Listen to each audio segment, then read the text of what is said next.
Создание билингвальных детских садов, возможность подготовки учителей остинского языка в условиях пятилетнего бакалавриата. Об этом сегодня говорили на комиссии по сохранению и развитию национального языка в Северной Осетии. В ней приняли участие Общественная палата, ученые-языковеды, известные осетинские поэты и критики. Подробнее собравшиеся остановились на внедрении в детские сады Владикавказа уроки осетинского языка. Как рассказал заведующий кафедрой ЮНЕСКО Северо-Осетинского педагогического института Тамерлан Камболов, материалы для изучения языка в дошкольных учреждениях уже готовы. Однако, по словам министра образования Алана Угоева, прежде чем реализовать эту программу, нужно подготовить квалифицированных учителей. Осетинский язык уходит на наших глазах.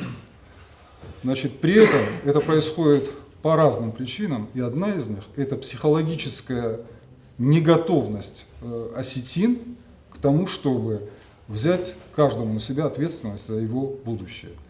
И мы не вправе, на самом деле, требовать с рядового колхозника того, чтобы он думал о столь высокопарных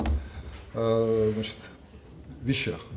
Но есть интересы общества, есть интересы нации, и которые должны обозначаться, ну, скажем так, людьми, взявшими на себя ответственность за эту нацию. И должны приниматься в том числе и волевые решения, которые могут быть непопулярными. Но, опять же, согласен с вами в том смысле, что эти непопулярные решения надо популяризировать, объяснять